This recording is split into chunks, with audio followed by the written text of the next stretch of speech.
¿Qué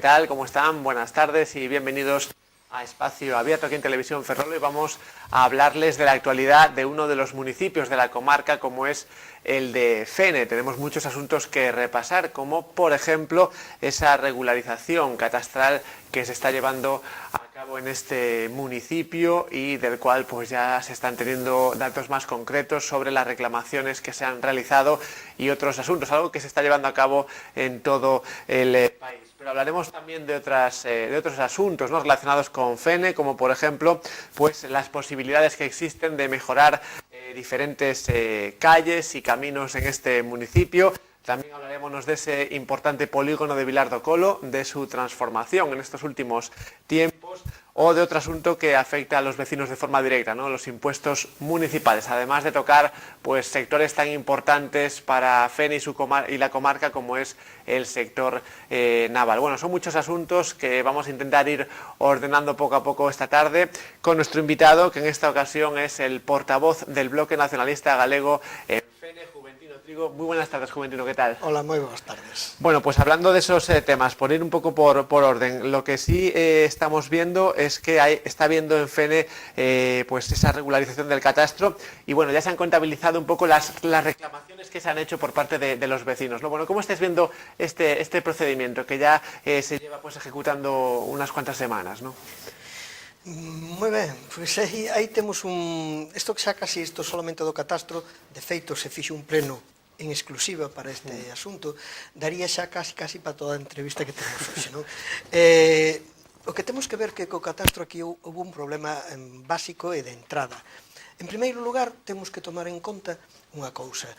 Todo isto ven derivado da lei 16/2012 que sacara o goberno de Mariano Rajoy, é dicir, o goberno do Partido Popular, e xusto con respecto ao imposto de bens inmobles hai un concepto que pon o mesmo preámbulo da lei e que di que na loita contra a fraude fiscal no imposto de bens inmobles, o sea, loita contra a fraude fiscal, é dicir, parte da base de que o que se vai facer, a regularización catastral que se vai facer é para loitar contra o fraude fiscal.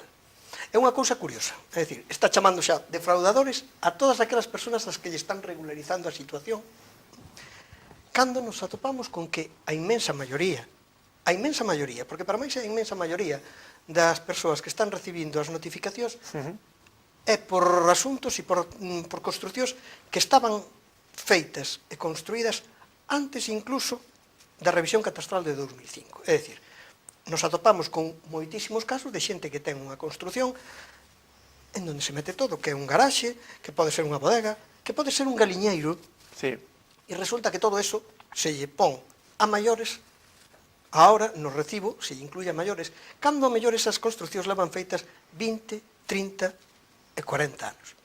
Quero decir con isto que, en primeiro lugar, a regularización está incluindo un montón de construcións complementarias, que aquí, que sobre todo en temas agrícolas, que antes non estaba considerando o catastro. É dicir, en esta nova normativa interpretan que isto ahora teñen que poñelo, e entón yo apuntan ao veciño, lle cobran os 60 euros por desa taxa tamén inventada en esa mesma lei, e ao mesmo tempo os 4 anos que lle van a cobrar para atrás nas diferencias dos recibos de contribución.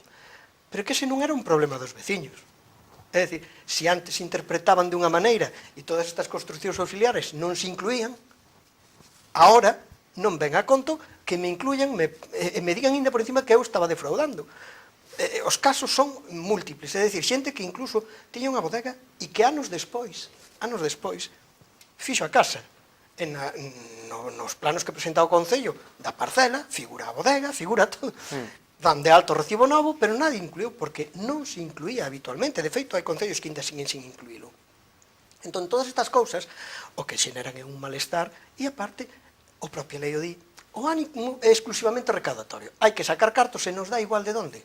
Entón, modificamos as normas, incluímos cousas que antes non incluían, e agora temos que pagar por eso 4 anos máis unha taxa nova que se inventaron agora. Bueno, ata aí xa se ve a intención, pero que o problema en Fene ainda é maior. O problema en Fene ainda é maior. En Fene había unha empresa durante anos, ou varias maneiras de facelo, que se encargaba de dar as altas dos inmuebles, de dar as altas das modificacións mediante as licencias de obra que o propio Concello facilitaba, como ten que ser.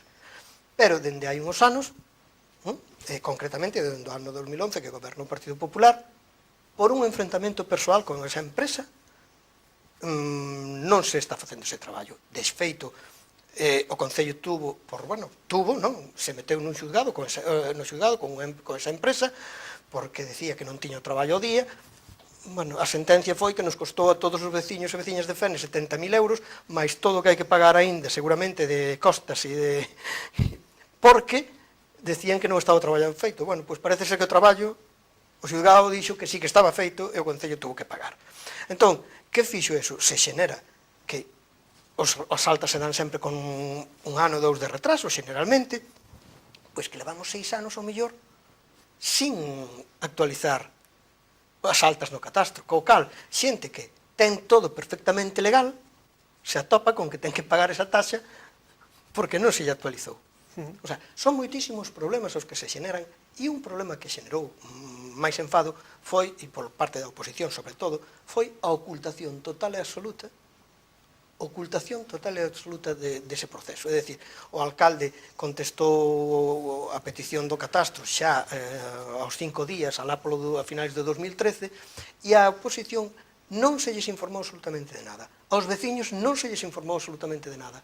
E só cando chegou o momento de empezar a recibir as notificacións foi cando nos informaron, e de todos xeitos dicindo, e constan nas actas das comisións por parte de algún concelleiro, que non tiña nada que ver o Concello con iso, que o Concello non solicitara nada, e que o Concello non sabía nada desa regularización, cando eso era claramente falso. Incluso o alcalde, en principio, que non era tal regularización. Entón, bueno, esa falta de transparencia é o que máis indigna aos veciños e veciñas, e tamén, por suposto, a nós como oposición. É dicir, non notificar, non confiar na xente, non decir as cousas que se están facendo e despois trae os problemas que trae, lóxicamente. Bueno, y hablando de ese sobrecoste, ¿no?, que tendrían que pagar los vecinos, Juventino, ¿crees que se podría, digamos, subsanar en las próximas fechas? ¿Se podría evitar que en algunos casos se pagase algo que vosotros consideráis que no debería abonarse?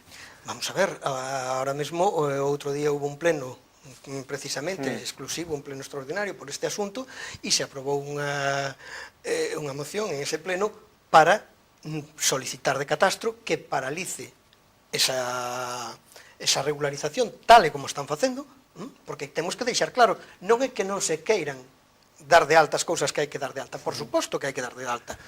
O que non ten sentido é que se o Concello leva 6 anos sin dar ningunha alta ou 5 anos sin dar ningunha alta, como tiña que ser por parte do Concello, que lle cargue ese erro ou esa mala xestión aos veciños. Entón, o que se pide en ese pleno é precisamente que se paralice a regularización e que se revise cos parámetros que houbo hasta agora. Bueno, pues veremos en qué queda esa reclamación del Concello. Y hablando de plenos, hay que hablar de uno reciente también, Juventino, en el que trataban asuntos como mejoras de caminos y calles. Quería un poco en este programa que nos explicaras un poco el voto en sentido contrario del Bloque Nacionalista Galego a una partida de 80.000 euros destinada a esas obras, ¿no? Sí, vamos a ver, esta última semana tuvemos 3 plenos extraordinarios, algo que é curioso, non? E en esa partida en concreto, vamos a ver, o mes de xullo deste ano se aprobaron os presupostos no Concello de Fene. Por primeira vez na historia do Concello, bueno, e de outros concellos tamén, por outra lei do Partido Popular, por primeira vez na historia, se poden aprobar os presupostos dos concellos na Xunta de Goberno local. É dicir, iso non ocurrira nunca. Nunca. E iso é unha cousa que temos que deixarlle claro a toda a poboación. Non solamente estamos falando de veciños e veciñas de Fene, a toda a poboación. É dicir, o pleno non é necesario para a aprobación dunhos presupostos agora. É dicir, en calquer sitio en donde teñamos unha maioría de 4 concelleiros contra outros 12 ou 15 que estén na oposición, eses 4 en Xunta de Goberno local poden aprobar os presupostos sin chegar a negociar co resto da oposición. É algo que, bueno, que di as claras por onde vai a democracia do Partido Popular, non? Pero, bueno, ao marxe deso, en xullo, en Fene, se aprobaron en Xunta de Goberno local. Saliron publicados no mes de agosto. E un mes e medio despois, se nos traen, se nos presentan nas comisións e nos plenos, unha serie de suplementos de crédito e de créditos extraordinarios para modificar partidas que estaban nos presupostos. É dicir, é razoable, e había unha serie de partidas que nosotros xa tiñamos negociado co goberno local, que sí que veíamos razoables. É dicir, se necesitaba en un momento determinado, como se falaba ali, unha pérgola para o centro de saúde para que a xente non se molle, que ora non... Vale, pois os cartos que fan falta para iso, que non estaban contemplados, nos presupostos se contemplan. As subas que houve na luz, que ao mellor non estaba contemplado correctamente, porque, bueno, hai unha serie de partidas que son razoables, que todos estamos a favor delas. Hai partidas como as axudas de emerxencia social, que cando foi o debate dos presupostos, o Bloque Nacionalista Galego insistiu que non chegaban os cartos que se estaban poñendo, e por parte do goberno do Partido Popular, que sí, que sí, que sí. E un mes e medio despois nos veñen dicindo que non chegan os cartos. É dicir, que presupostos fixeron para que un mes e medio despois o que decían que sí que chegaba xa non chegaba? Se fixeran o mellor caso a veces a oposición, pois ao mellor tamén sacaban algún lío de aí. Pero resulta que nos atopamos con que hai partidas, a de mantemento de camiños e estradas, que necesita un suplemento de crédito de 88.000 euros concretamente, 88.000 euros, sin explicación. É dicir, en un mes e medio se nos di que hai que facer camiños por 88.000 euros, ou amañar, facer arranxos. Co cal era xa máis casi que a partida propia do propio presuposto de todo o ano. Pensemos que cando se aprobaron os presupostos estaba executado casi o 70% cercano, desde logo moi por riba do 60% do presuposto. Como non sabíamos o que tiñamos, que había unha partida tan importante para eso?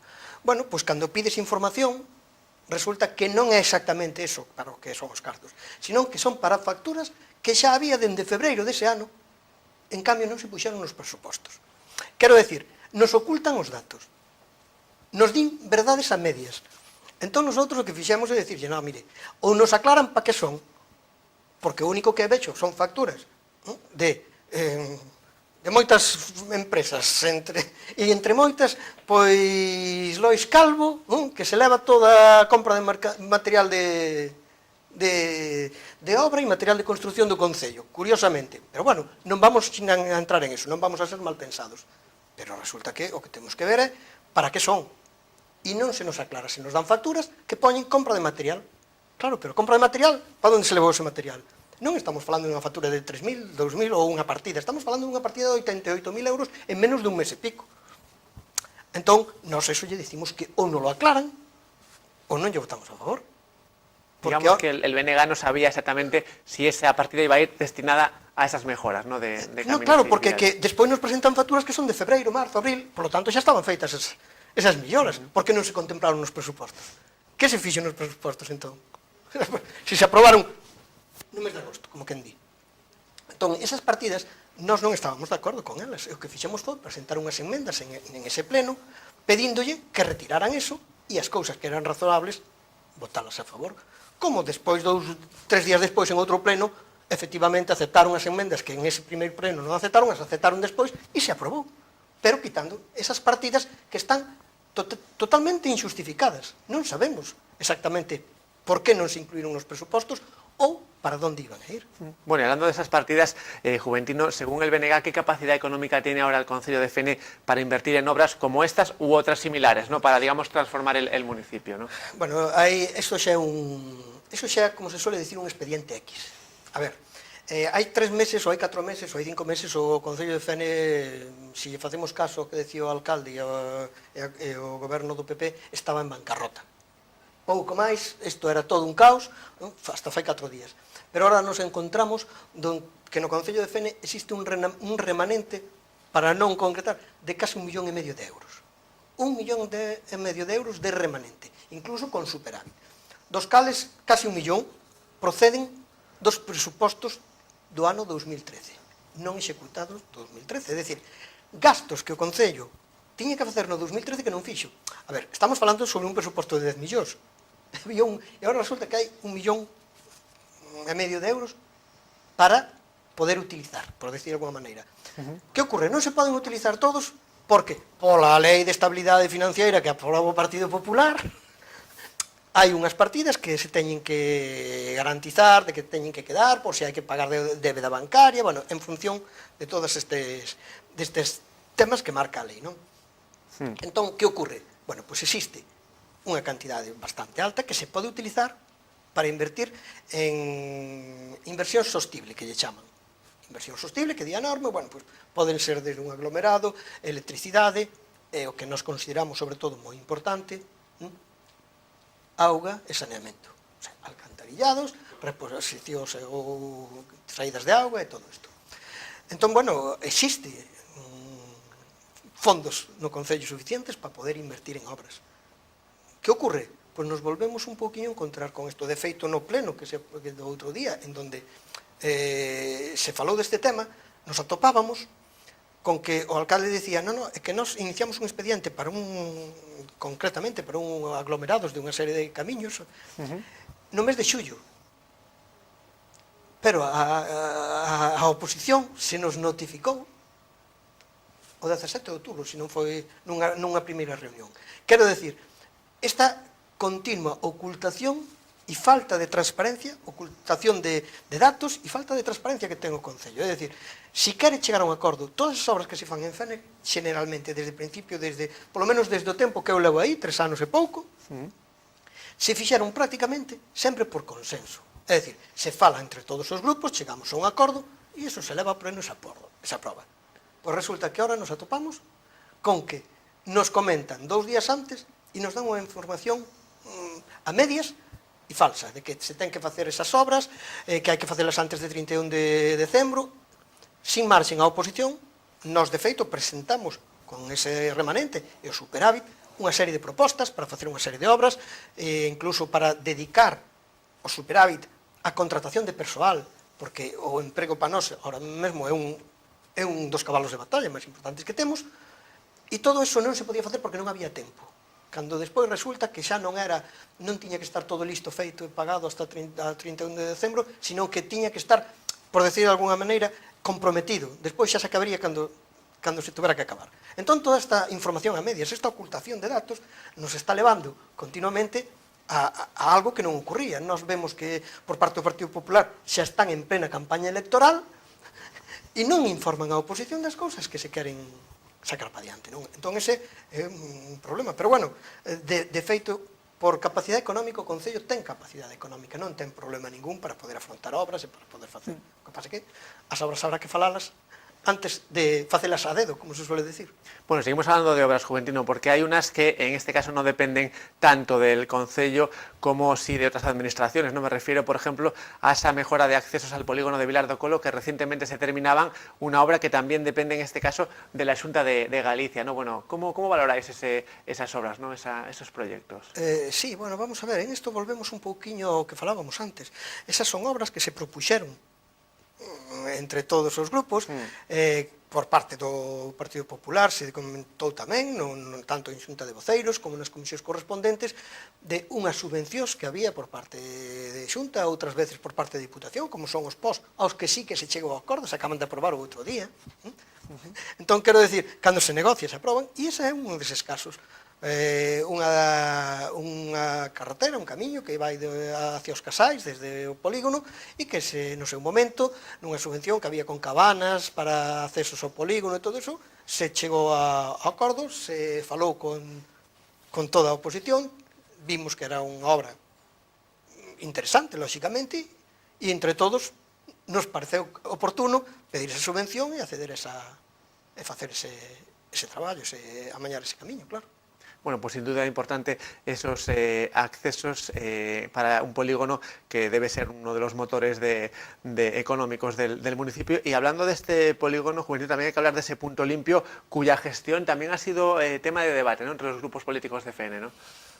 Moito debate e creo que, bueno, aí, por parte do Partido Popular e o propio alcalde quedaron un poquinho retratados, de como estaban facendo as xestións. Vamos a ver, no seu momento, hai xa moitos meses, non lembro se foi en marzo, abril, se levou ao pleno ese convenio do punto limpo. En ese momento había que ver que a normativa, volvemos outra vez ao mesmo, por parte do Partido Popular, coa modificación das normas que se están facendo, afectaba a autonomía dos concellos, é dicir, a lei esta de corporacións e para as diputacións e todo isto, o que nos fixo foi que limitaban moitísimo as competencias dos concellos basicamente de menos de 20.000 habitantes, pero bueno, dos concellos pequenos nos limitan moitísimo cales son as competencias. Entón, esa lei decía que non se podía, por decir de alguma maneira, facer este tipo de proxectos sin o visto bon ou sin informe da Diputación. Entón, isto se nos levou ao pleno, por parte do bloque, o revisamos, vimos que incumpría a lei, incluso os informes dos técnicos municipales facían mención a que eso se estaba incumplindo a norma. No seu momento se lle dixo ao alcalde e ao Grupo Popular que retiraran o asunto porque estaban incumplindo claramente a normativa e que non iba a valer para nada o que se estaba aprobando ali porque iba en contra da norma, da lei. Entón, dunha lei que fixeron eles mesmos. Quero decir, primeiro facemos as leis e automáticamente as incumplimos. É curioso esta forma de gobernar polo Partido Popular. Pero bueno, non o fixeron, no pleno votouse en contra, polo tanto, tuveron que volver a facelo. E tuveron que pedir, como decíamos nós, un informe á Diputación. Pois eso foi a principio de ano. E outro día volven a vir ao pleno e volve a vir co informe da Diputación, pero que o informe da Diputación di que primeiro hai que facer un estudio económico para saber se iso é viable así ou non é viable así. Co cal, seguían dicindo que non estaba correcto. E os informes desfavorables tamén dos técnicos que decían que había que aclarar esa situación. Por lo tanto, se volveu a votar en contra. É dicir, non se está poñendo a funcionar ese punto limpo porque por parte do goberno local, do Partido Popular, non se están poñendo as solucións para que isto este funcionando, que xa tiña que estar funcionando hai 4 anos, polo menos. Pero bueno, non está funcionando. Terá que ser FENE, pois ao mellor quen se faga cargo da xestión do punto limpo e que despois os demais concellos negocien con FENE, pero non se pode facer ese convenio así porque é ilegal. Pois será cuestión de que sea FENE o que dé o paso ao frente e que por unha vez nos fagamos responsables de algo. Se o punto limpo está en FENE e FENE ten que poñelo a funcionar, o poñemos a funcionar e que se negocie despois cos demais concellos. Pero por que nos estamos complicando tanto a vida cando estamos incumplindo a normativa? Bueno, pois esperemos que ahora definitivamente se faga desta maneira, ou que esperar a facer eses informes, ou que se vexa a viabilidade económica para que a Diputación diga que sí, que se pode aprobar ese convenio. Pues esperaremos a ese convenio que sin duda puede suponer un gran servicio para los vecinos de Fene y, como decimos, de otros concellos limítrofes. Bueno, Juventino Trigo, portavoz del BNG en Fene, ha sido un placer tenerte aquí una vez más. Gracias por haber venido. Gracias a vos. Y a ustedes también, gracias por su atención. Ya saben, como siempre, que este y otros programas los pueden volver a ver en nuestro canal de televisión a la carta en YouTube. Nos pueden seguir a través del Facebook y también en Internet, en directo. Estamos en la web tvferrol.es. Buenas tardes, hasta luego.